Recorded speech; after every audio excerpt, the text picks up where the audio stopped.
Prostate की जो समस्या है वैसे ये 40 साल के बाद शुरू होती है, लेकिन प्रेजेंट टाइम में ये यंग टीनेजर्स में बहुत ज़्यादा समस्या फैल चुकी है। युवाओं में सबसे बड़ी प्रॉब्लम है ये। फिर वो शर्म की वजह से कहीं बताते नहीं कि यार अब लोगों के सामने शर्म हो कि यार इस उम्र में तो मेरे सब हो रहा है। देखिए, इस बीमारी को होता है कि इस बीमारी को बोलते हैं BPH, बिनाइन प्रोस्टेट हाइपरप्लेशिया। अच्छा, इस बीमारी को थोड़ा सिंपल भाषा में आपको समझा दूं। इस बीमारी में क्या होता है कि हमारे शरीर में प्रोस्टेट ग्लैंड होता है, ठीक है, ग्रंथि होती है प्रोस्टेट। अब आपको आगे बताऊंगा कि उसमें क्या होता है, क्या है उसमें प्रॉब्लम आती क्या है कि हमें दिक्कत होती है। इस बीमारी में फिर क्या होगा, हमारा प्रोस्टेट ग्लैंड के अंदर जो टिश्यू होते हैं वो बढ़ना शुरू हो जाते हैं, उनकी ग्रोथ होना शुरू हो जाती है, छोटे छोटे होते हैं वो। फिर धीरे धीरे धीरे उनका साइज बढ़ना शुरू हो जाएगा। अब प्रोस्टेट जो ग्लैंड है इसका भार होता है 20 ग्राम। 20 ग्राम इसका भार है, लेकिन जैसे आपको समस्या बढ़ेगी, बीमारी होना शुरू होगी, तो इसका भार 30 ग्राम, 40 ग्राम, 50 ग्राम, 60, 70, फिर 100 ग्राम तक इसका भार हो जाता है। फिर आप लोग सोचिए कि आपके साथ होगा क्या। फिर प्रोस्टेट की इतनी ज़्यादा बुरी हालत होती है, लोगों को समझिए खून के आंसू रुला देती है, फिर उनको ऑपरेशन सर्जरी करवानी पड़ती है हॉस्पिटल जाकर। इसका सबसे बड़ा कारण पहले आपको बता दूं, फिर लक्षण बाद में बताऊंगा। पहले आपको ये बता दूं कारण है क्या। कारण है नॉनवेज और डेयरी प्रोडक्ट, दूध और दूध से बनी चीज़ें और नॉनवेज। जितना भी आप प्रोटीन से रिच डाइट लेंगे, आपके प्रोटीन ये जो BPH की समस्या है, प्रोस्टेट ग्लैंड की जो बीमारी है, आपको होगी ही होगी।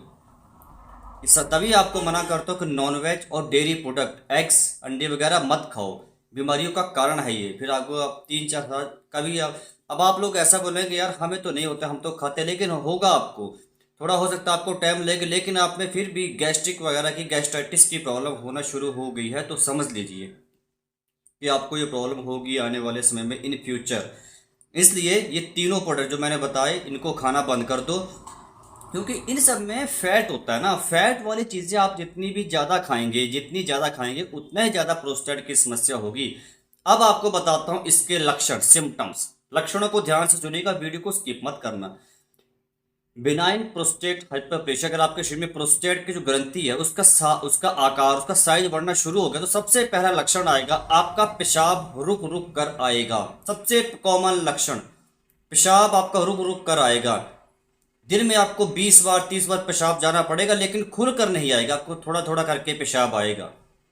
सबसे बड़ा लक्षण है ये। और एक दूसरा लक्षण और होता है, आपको पेशाब में जलन होगी। वैसे तो पेशाब में जलन गर्मियों में अमूमन नॉर्मल सी बात होती है, लेकिन जब भी आपको महीने में 3 बार 4 बार से ज़्यादा शुरू हो जाए, तो समझ लीजिए आपका प्रोस्टेट ग्लैंड खतरे में है। अपने डाइट में मॉडिफिकेशंस कर लीजिए। जो मैंने 3 चीज़ों को अवॉइड करने को बोला उनको अवॉइड करो लगभग 3 महीने तक। लाइफ टाइम भी खाएंगे तो आपके शरीर में प्रोटीन, आयरन, कैल्शियम की कमी नहीं होने वाली है।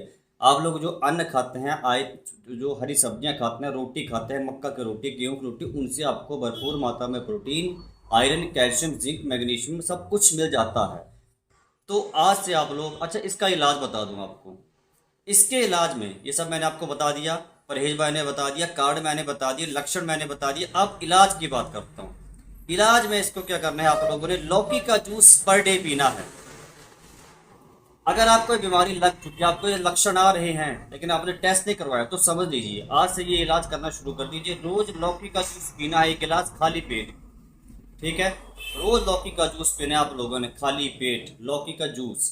मार्केट से नहीं लाना है, मार्केट से बना बनाया आपको रेडीमेड नहीं लाना। मार्केट से लौकी ले आए, घर पे जूस निकाला, फिर पीना है। इस जूस को आपने लगातार 90 दिन पीना है, 3 महीने। आपका प्रोस्टेट ग्लैंड नॉर्मल साइज में आ जाएगा, उसका साइज नॉर्मल हो जाएगा, आपका पेशाब की समस्या खत्म हो जाएगी, और आपको जो पेशाब रुक रुक आता है वो भी बिल्कुल ठीक हो जाएगा। अगर पेशाब ज़्यादा आता है तो भी ठीक हो जाएगा। और अगर रात के समय में पेशाब ज़्यादा आता है किसी भी कारण से, किसी भी वजह से, तो वो भी ठीक हो जाएगा आपका सिर्फ लौकी के जूस से।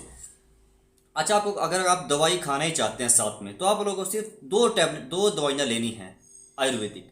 एक आपको लेनी है वृद्धिकादि बटी, ठीक है, और एक आपने लेनी है चंद्र प्रभा बटी। दोनों की आपने सुबह और रात को खाना खाने के बाद 2-2 गोली लेनी है।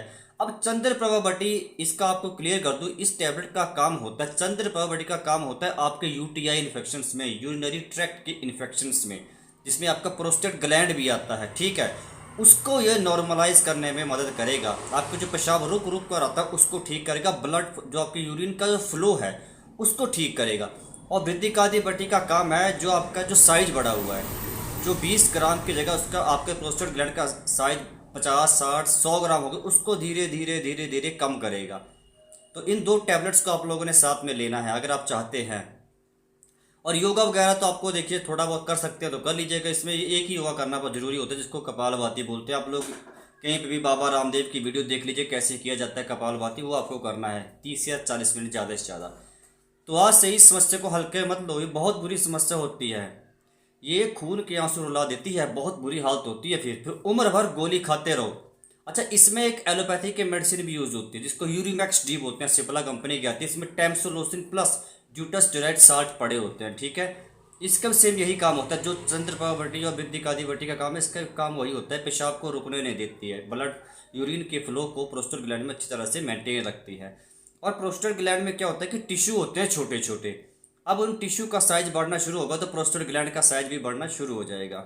तो जैसा मैंने आपको बताया, ज़्यादा कंफ्यूज नहीं होना है आप लोगों ने कि क्या हो गया या कैसे ठीक हो गया। जो मैंने बताया परहेज करो, दवाई आयुर्वेदिक बताई वो लो, और जो जूस बताया वो लो, बस आप लोगों को सिर्फ यही करना है, आपकी प्रोस्टेट की समस्या खत्म हो जाएगी।